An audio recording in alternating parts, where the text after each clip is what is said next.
that we're doing. It's a great opportunity. I'm so sorry I couldn't be there in person. Would have been awesome, but unfortunately I'm based in the UK, so it was a bit logistically difficult. My name is Alexandra Loveridge. I'm the postdoctoral researcher on the marine side of the COVID-19 biologging initiative. And I'm really excited to be here today to talk to you about the initiative, about our work advancing our understanding of human-wildlife interactions in the oceans. So, over the next 12 or so minutes, I will try and cover these three things. I'll introduce you to the initiative, what we do, how we launched, a little bit into the work I've been doing over the last year, looking into human mobility in 2020 in the oceans, and finally, how we're planning on integrating marine animal data in a really exciting way with our quantitative human data and understand these human-animal interactions just that little bit better. So the initiative, oh, are you going to change? Aha, there we are. The initiative was launched during the first round, or well, just after the first round of COVID-19 lockdowns back in 2020. It's quite timely that you say it was 3 years from that initial declaration. And I'm sure I don't need to tell anybody in the room that it resulted in the imposition of restrictions on movement and mobility across the world.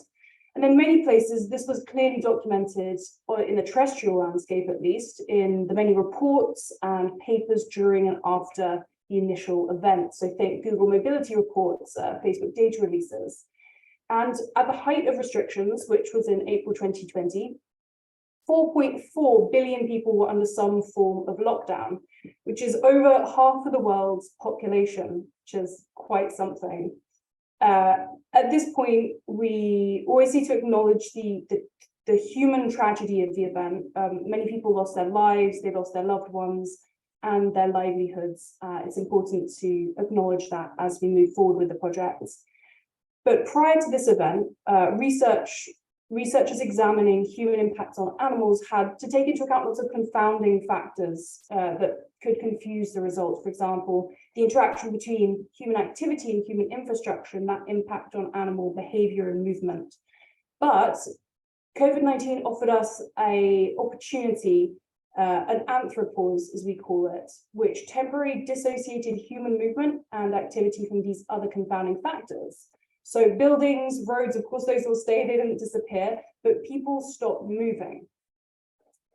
The main goal of the initiative is to investigate this response, the response of animals to altered levels of human activity during the COVID-19 pandemic. As of late 2022, we had just about 600 international collaborators, from wildlife biologists to human geographers, data scientists, conservation practitioners, etc. We had about 1 billion location records and 13,000 tagged animals with over 200 species, which is quite amazing, spread over 350 study populations.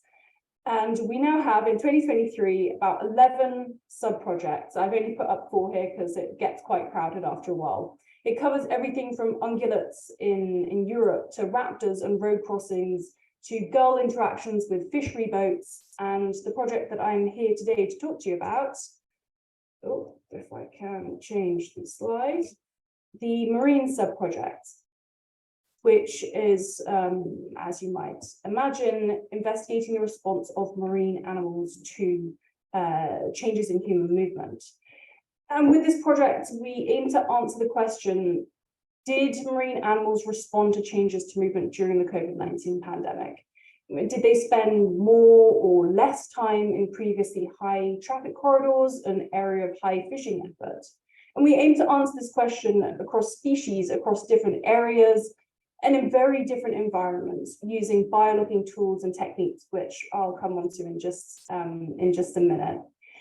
It's also important to recognize that a lot of work has already been carried out in this area by groups and individuals. And the goal of the initiative is to bring together a community, to build on the foundational work that's already been carried out, to recognize the really great efforts that have already happened, and integrate quantitative measures of human mobility, which I'll show you in just a second, with animal data.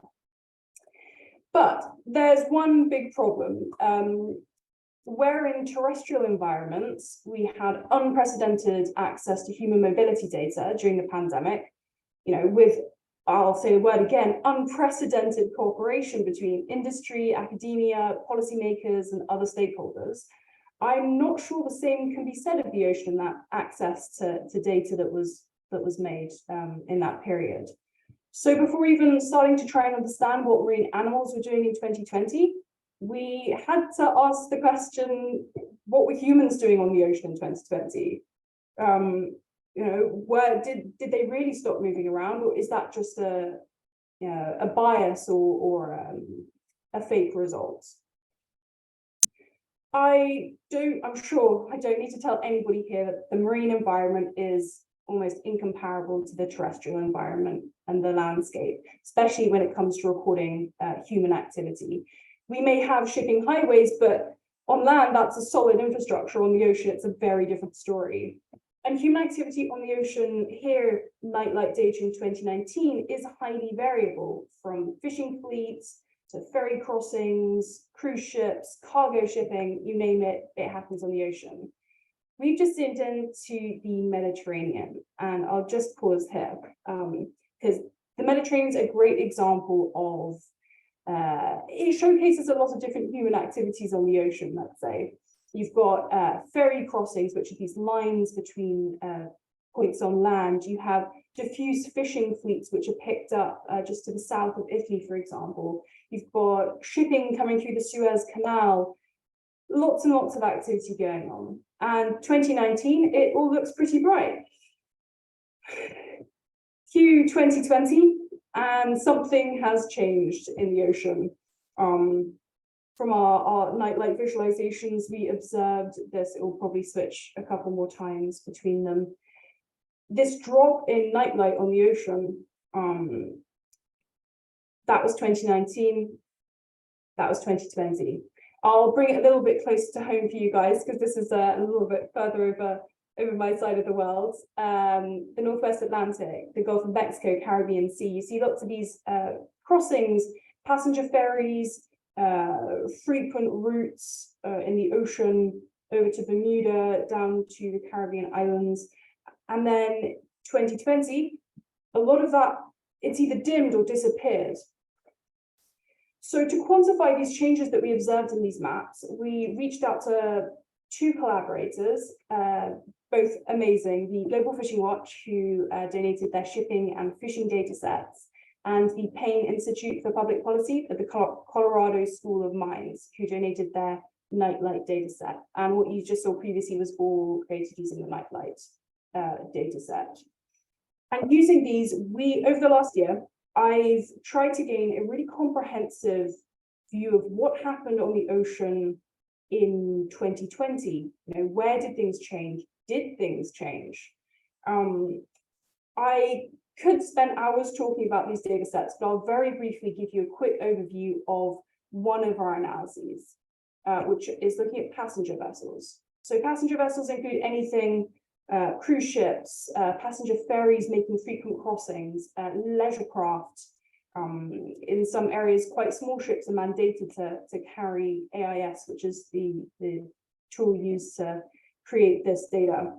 And this map measures the change between 2020 and our baseline, which we used 2017 to 2019 as our pre-pandemic baseline.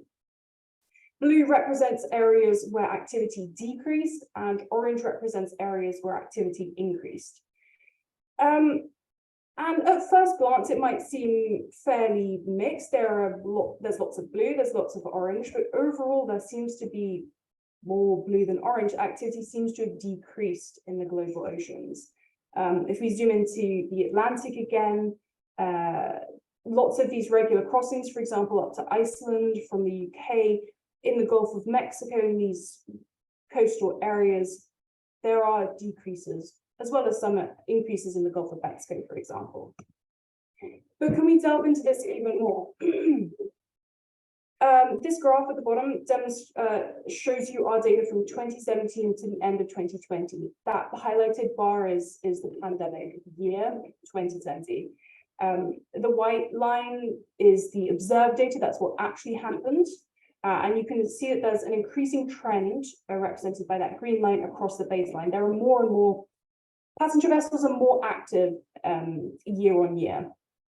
But then 2020 happened and the pandemic hit, and the white line, there's a huge decrease. What I did was model what would have happened had the pandemic not occurred, and that's represented in that red line. And there's a fair difference between those two lines because, unfortunately, passenger vessel activity was hugely impacted by the pandemic. People weren't allowed to travel. Cruise ships were huge vectors for the disease, especially at the start of the pandemic, and a lot of those were put on lockdown.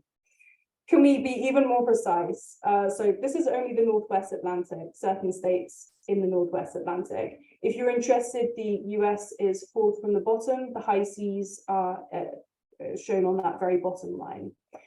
Blue again is less activity, red more activity.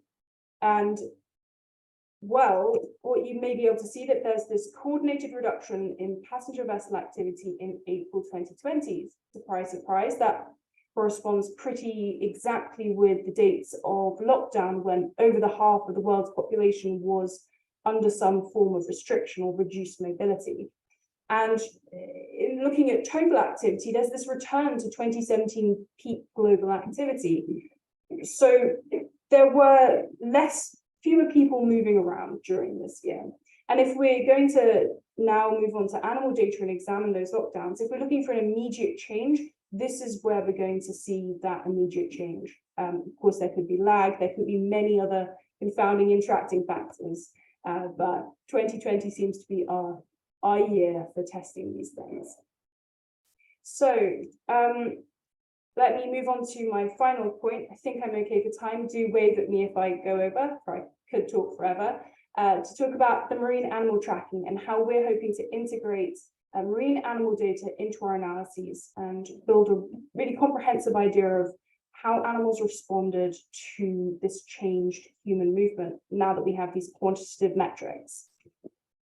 So our first step, this is what we're currently doing, is to collate data sets. So we're ideally looking for data sets covering the same individuals across 2017 to 2020. That's of course a very, very long shot because there are a few studies that cover all of that period, but really any data within those years would be hugely valuable. We've reached out to our partners at MoveBank and OTN and ETN. So if anybody has heard of us or from us, I am the marine postdoc, so good to put a face to a name. We've chosen to focus firstly on acoustic telemetry because it's a really valuable data tool in that it gives us the best chance to capture these lockdown responses because of potential longer baselines, as well as long-term projects. Looking at the work that IMOS have done in Australia, you can really pull out some incredible patterns from the data. So reaching out to our partners at OTN, we've identified 190 projects that cover 39 species and almost 12,000 individual tags. Quite a few of these are included within the ACT network. If anybody has received an email from the data managers and is holding back for any doubts or has any questions, or if you have data and would like to contribute, please do get in touch. I'm happy to jump on a call. I'm happy to chat through email. Really anything to do to open a conversation with you guys and help build a more comprehensive project. Because at the end of the day, you guys are the experts and you know what you're talking about. So even expertise, if you'd like to contribute that, we're really, everyone is welcome, essentially. I won't touch so much on the satellite tracking as it's less relevant, but we're hoping to look at movement and distribution. Oh, I should probably also say, we're hoping to run a BACI, so before after control impact analysis. I can't delve too much into the actual analyses because they'll depend so much on the data that we receive and the species, the distributions, etc. Ideally, we would look at residency, movement, network analysis, and really build on the foundational work that's already been carried out in the oceans. I will end, well, yes, our final aim with this project before I end is to combine the quantitative human data that we've analyzed and new animal data in areas of change and no change. We've identified these areas. We want to investigate specific vessel types and species of interest and see if we can line up, for example, tuna and tuna purse seines, as well as different activity metrics. So not just staying with vessel activity, but also fishing effort, sound, anything that could help give us a better idea of how animals responded, how they interact with humans, which might have implications going forward as we, fingers crossed, leave the pandemic behind us in the past. So I will end, this is my second to last slide, on an appeal for data. If you do have data, if you're thinking about contributing but you're not 100% sure, if you know of anybody who might be interested in the project or wants to open up a conversation further, please do get in touch. You retain complete ownership of your data sets, and we offer co-authorship on publications featuring your data contributions. You can, of course, withdraw from the project at any time, even once the paper has been written. So you're not being forced to stay in a project if you don't want to. We're also planning on running a number of webinars and seminars as the project progresses, so that you can help shape the project if you'd like to. You could provide your essential expertise and knowledge in these areas. The data collation for this round closes on the 1st of March 2023. So if you do have any questions or you'd like to reach out, do so sooner rather than later. But even beyond that date, I'm always happy to talk. I'm always happy to talk more about the project and what we can do together. So with that, thank you all so much for listening. Sorry I couldn't be there in person.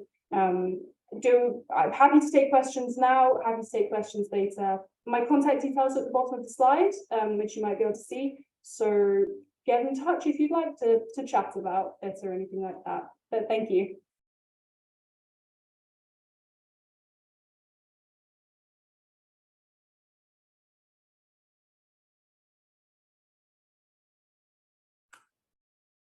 I think we could take a question or two. Is there, yeah, we have one question in the room. Yeah, so does it have to be a species, the same individual that was tracked over those years? Or is it okay if it's the same species, but they're like 1-year tags? You know what I'm saying? So does it have to be, are you interested in the effect of the one species being detected across years, or, I'm sorry, the one individual being detected across years, or, you know, different individuals of the same species? Right, and so the question is, are you interested only in the same individual if it's detected across those years? Or is it okay if they're like 1-year tags in different individuals of the same species across those years? Yeah, different individuals, that's great. I mean, ideally it would be the same individual, but if we can collate enough data of that same species with individuals in different years, we'll be able to build up enough of the baseline to take into account those individual differences. So if you have data, for example, for black-tip reef sharks in 2017 to 2018, and then one individual tagged in 2020 for a couple of months, that is also data that we would be interested in, yes.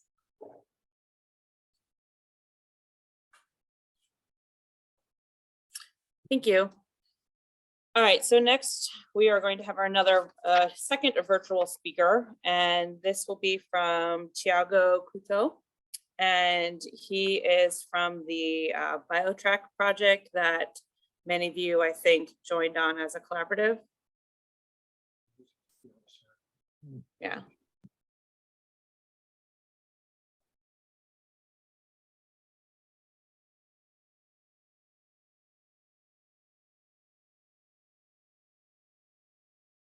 Can you see my screen? Yep, you're good here whenever you're ready. All right. Just a sec.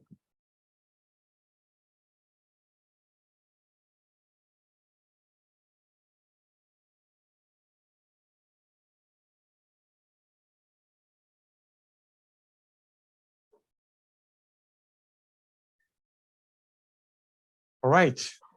So thank you, Kim and Matt, for the invitation. My name is Tiago Couto. I'm a postdoc at University of Miami. And I will present for you today our progress with BioTrack. So yeah, the project is still ongoing. So the idea today is just to, provide some updates of where we are right now, and also share with you what we learned from this collaborative process, especially from the perspective of, the data acquisition process. Well, so oceans are under intense pressure by climate change, overfishing, pollution, and several other threats. And, there are some growing movements of trying to expand protected areas. Now they are around 8%. Of course, this depends on how you classify protection. But, there are some campaigns trying to expand those protected areas to something around 30% by 2030. And a question emerges from that. And the question is where we want those protected areas, right? So which areas should we prioritize? And, which areas we need to protect, right? And of course, this is a very complex question because that involves multiple dimensions. We have the biological dimension, we have the economical dimension, we have the social dimensions, right? So there are many dimensions to explore that question of where, but certainly one of those involve the spatial distribution of the species, right? So where a given species occur, or which areas host more species, for example, where we have aggregates, where we have more endemic species. And those are, they're not prescriptive rules of where we need to have protected areas, but those are good, they provide some sort of direction of where we want to prioritize our efforts, right? And so, knowing the distribution of species is not a trivial task. And many different techniques and spatial models emerge to resolve that. And those are collectively called by species distribution models. So basically, a species distribution model is getting records of species occurrence in a certain area, and then you use those records to model habitat relationships or maybe connectivity relationships, and then you try to extrapolate those relationships to predict areas that are more likely for a species to occur and that are less likely for a species to occur. Those are essentially what species distribution models are. And of course, there's a wide range of approaches that are suitable for some needs or some particular systems, some particular data. And this is an entire field of study, right? The thing is that tracking data provides an untapped, there's an inherent untapped potential of tracking data to fit those species distribution models. So we have the evolvement of many telemetry networks worldwide that are now producing massive monitoring, massive data from, very well organized monitoring systems. So for example, we have ACT here, we have FACT more in the South in Florida. We also have OTN that plays a role more globally. So, those networks, they're getting more organized, they're evolving, and they now have massive data sets that are there. And more people are now seeing this as an untapped opportunity, not only to feed species distribution models, right? Because of the quantity of data and the number of species that are being tracked, but also refining those species distribution models and validating those, especially when concerns to connectivity, right? kind of information that we don't have when we only have species records in different parts of an area, for example, based on fisheries data, or, you know, those global platforms of biodiversity like OBIS and GBIF. So in this context, the BioTrack project emerged, and the idea is just to create opportunities to integrate, store, process, and visualize and share data on marine biodiversity hotspots based on animal tracking. So this is a joint project between MBON and Animal Telemetry Network. And, you know, there are multiple methods of tagging, right? So initial efforts focus more on satellite tracking, but there are other tagging methods that are gradually being incorporated into the project. And today, the focus here is on acoustic telemetry, passive acoustic telemetry. So BioTrack, the acoustic version of the BioTrack project, aims to identify and characterize these shared biodiversity hotspots. So we are looking at multiple species where they aggregate, you know, locations where we have clusters of different species in large spatial scales. And the idea is to produce some ecological indicators that may reflect that and can help you know, management in terms of, you know, problems like those related to marine protected areas where we need them. So we decided to focus this first version of BioTrack into the Western North Atlantic coast, Caribbean Sea, and Gulf of Mexico. And that decision was because, of course, it's an area that is large enough to test some of those indicators. But also we have active networks, you know, of tagging, of acoustic telemetry operating in different areas of this area. So that includes the ITAG in the Gulf of Mexico, parts of FACT as well. So FACT in the south here in Florida, and other parts related to the south close to Florida. We also have ACT operating a little bit more north, close to Washington, D.C., a little bit up, a little bit down. And we also have OTN operating in Canada, some areas of the Caribbean. So we have, you know, an engaged community already working and producing massive data sets that make this an ideal location to start the process.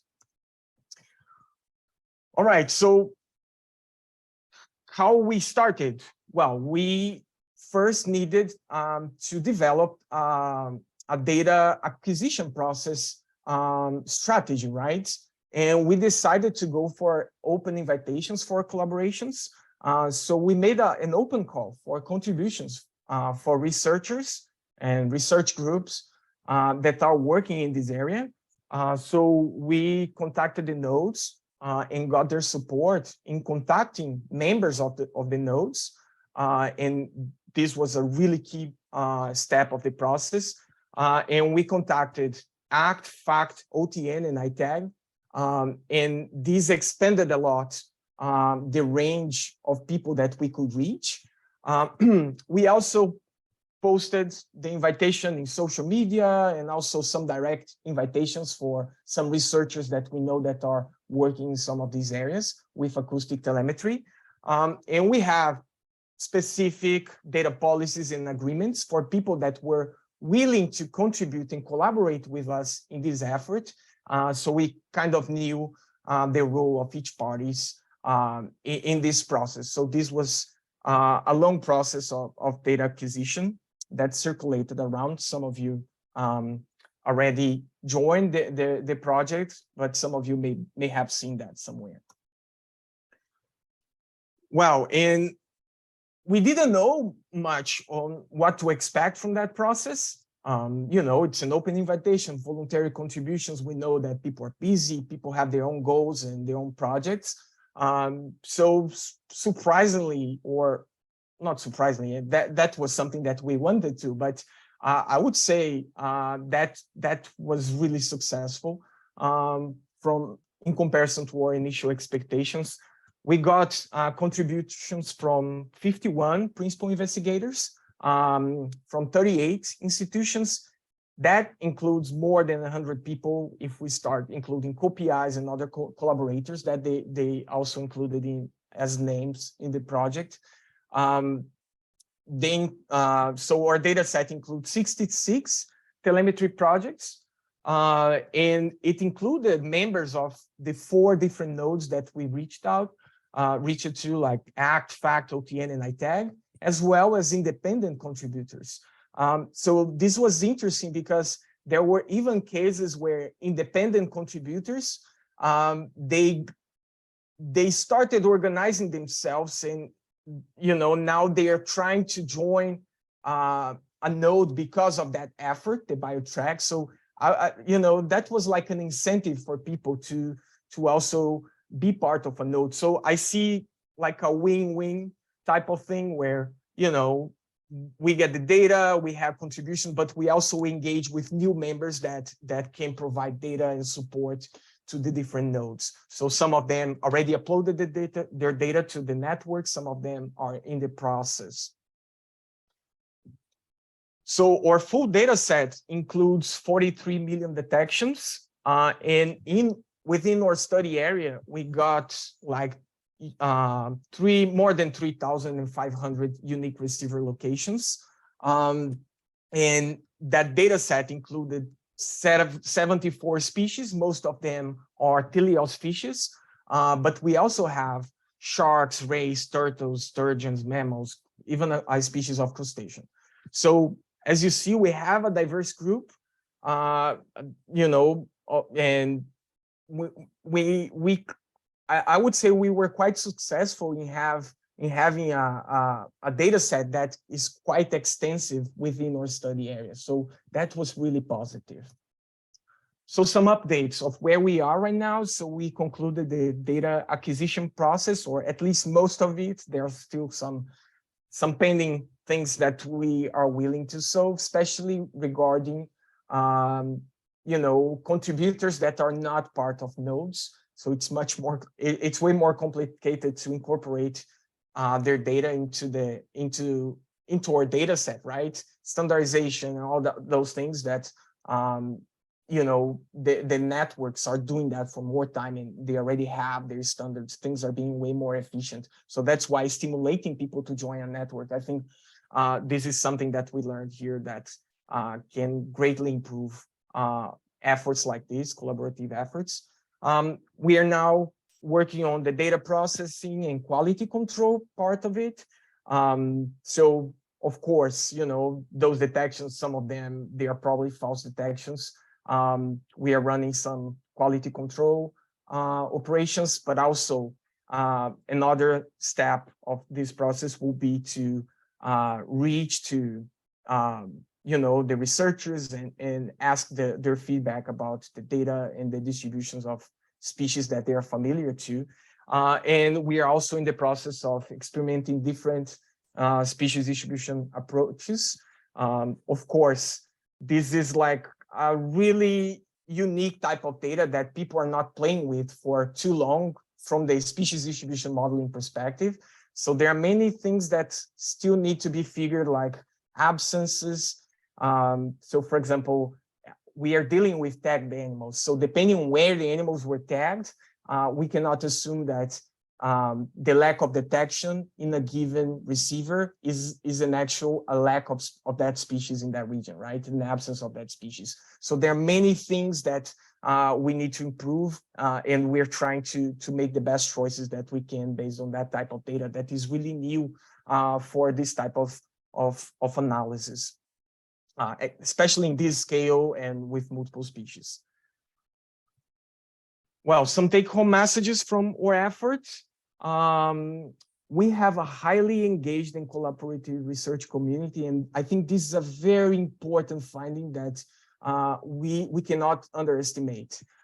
This was really inspiring.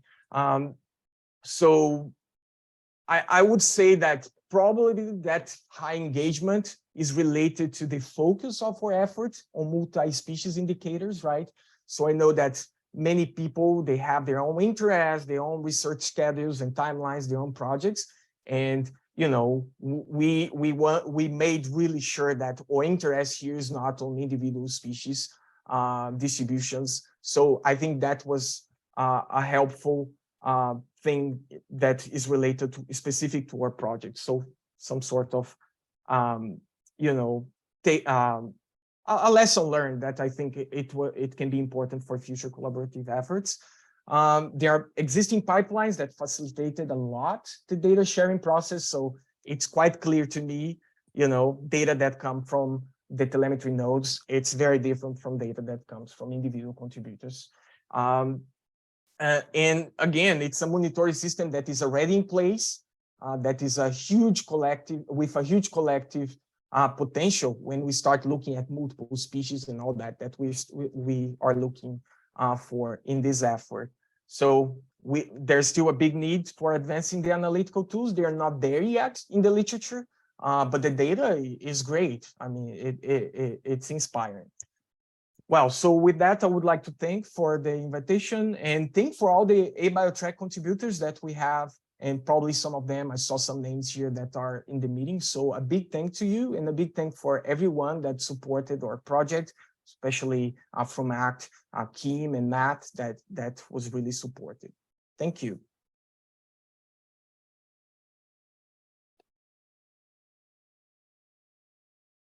Oh, and I'm happy to take questions if we have time. Thank you. And we probably have time for one question while we switch over to the next speaker. It doesn't look like there's been a chat online. Any questions in the room? No. Okay. So now we're gonna switch gears and we're gonna have an in-person talk. Next up is Wumele Cruz Marrero, and she is from the NOAA Chesapeake Bay office, and she's gonna be talking about the main stem Chesapeake Bay arrays that they maintain.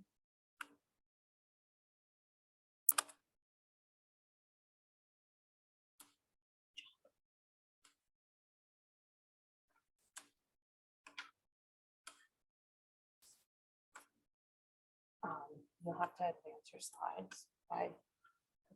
Yeah, you should be able to use the arrow key, or you can click on this, but otherwise you need to stand here so they can see you and hear you on the microphone. Hello, can everybody hear me? You're good? Okay, like she said, I'm trying to propose this project to work with fish taggers in the Chesapeake Bay and become like a science to management collaboration working with the ACT network. So first, I want to give you a little bit of background of the main stem arrays in the Chesapeake Bay. So back in 2012, the Department of Navy put 80 receivers across the bay for naval purposes. And then the Bureau of Ocean Energy Management expanded that to 119 receivers. In 2020, a lot of those receivers were removed and a new collaboration started. So this is a map of how it looked like before, and this is how it looks like now. So we have developed a new main stem array partnership, and we have 3 different partners. We first, in A, we had the Northern Array, which is managed by the Maryland Department of Natural Resources. And Chuckston is the one that work and manage that data. We have 4 receivers in there, and it's the one on the top. On B is the one in the middle. It's the Mid Bay Array, and that's managed by UMSIS and Dave Seeker and Mike O'Brien. And there's 6 receivers in there. And number C is in the lower, in the mouth, well, the Chesapeake Bay Bridge, which is the lower one, is number C. And there's that's managed by BMRC, Ethan Simpson, and it has 16 receivers. And in the NOAA Chesapeake Bay, we have the CBS buoys, which had 6 receivers, and they track meteorological, oceanographic, and water quality. So since this collaboration started since 2021, we have gotten access to the Mid Bay Array data thanks to Dave Seeker and his group. I have learned the data sharing with Matos and ACT Network. Kim had been very patient with me, teaching me how to manage this data. I got trained on data submission. We have been working really hard on improve like our standardization methods for data uploads and submission. We meet with our partners in a biannual meeting. And we also are trying to learn more about these technologies. So we hosted the NOAA Coast Watch training, which was shared with the ACT network to use satellite environmental data for fish telemetry. So with that, we want to have this project goal and we want to have this amazing project running. So we want to understand fish movement relative to environmental conditions and to inform management and demonstrate the value of the backbone arrays. And that's the Chesapeake Bay. So our goals with this project is to identify the tag detected, measure the efficacy of each receiver. We want to share the detection with tag owners, understand the timing on the scale of the fish location, potentially understand fish movement relative to environmental conditions. But the ultimate goal my office has is to incorporate summary level information into the NOAA Chesapeake Bay seasonal summaries as part of the Mid-Atlantic State of Ecosystem report. These summaries are super useful for fishery management in developing and implementing management decisions in the species of the Chesapeake Bay. So far what I have summarized the 2021 and 22 data, and we have seen a total of 807 fish, and it's about 52,000 detections.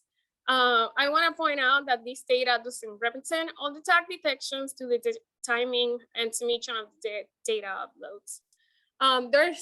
It's about 23 different projects, and 3 species constitute at 75% of the observations, and those are sturgeon, cobia, and cownose ray. So these are the detections look like with the 3 lines of arrays, including CBIPs. And as you can see, the southern array, which is the one that has the most receivers, have the most detections. And this is how the number of fish detected too. So with that, what do we ask from fish taggers? So what we want to know from fish taggers is that we want to know what species you're working with and the timing of your detections. And we want to work with you guys to analyze this data. Some of the examples for the analysis, we will be working with the ACT network and with the fish taggers for the end products, but we potentially want to understand the surface parameters at the time of the detection and include at the state of the ecosystem. But the overall goal is to understand the string connectivity and movement with respect of changing habitat conditions. So, like I said, we have accomplished summarized detections from 2021, 2022. I contacted 22 fish taggers and initiated the first step of the collaboration. Most of the people said yes, and we're currently partnering. We have a partnership with NOAA and NCOS because they have done this type of project before in Grays Reef National Marine Sanctuary. So with our future goal, we want to work with the ACT to develop the Chesapeake Bay summaries. We want to incorporate the summaries into the seasonal state of the ecosystem report. We're working with NCOS and we're having our own tagging research for the first time, which is super exciting. And we're going to be tagging fish in the reference size in Poplar Island, Maryland. And we also currently have a funding opportunity open to research the leverage of the Chesapeake Bay Array, and the deadline for that NOFO is April 2023. So with that, I want to say thank you for everybody that have helped me through this journey. And if anyone have any questions, my email is there. So I take any questions.